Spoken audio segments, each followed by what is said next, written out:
न हो जाए तब तक आपको यही सोचना है, धिक्कार है मेरी साधना को, श्याम सुंदर आए नहीं। मेरे आंसुओं को श्याम सुंदर ने अपने पीतांबर से पोंछा नहीं।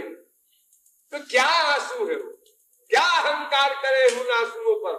ये जो आंसू निकलते हैं आपके, इसमें बड़ा अंतर होता है और सही गलत का भी इसमें हिसाब होता है। संसार की कामना से भी आंसू आते हैं, ये 0/100 तो घोर मूर्ख है जो आंसू आ रहा है।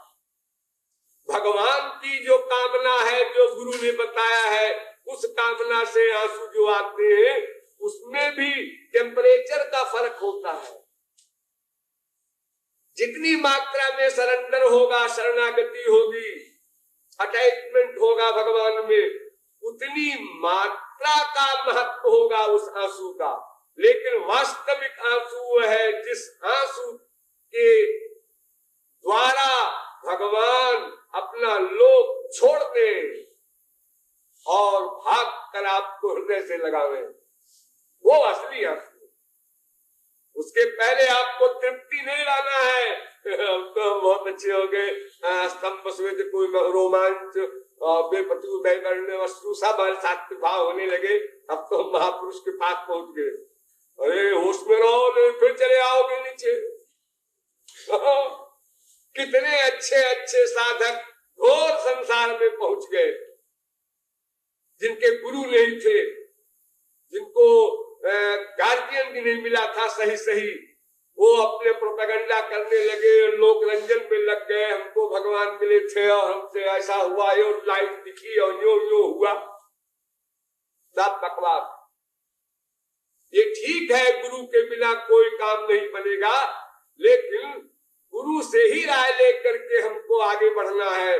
तृप्ति नहीं मान लेना है। जब तक गुरु न प्रेम दान करेगा तब तक तुमको भगवत प्राप्ति नहीं हो सकती।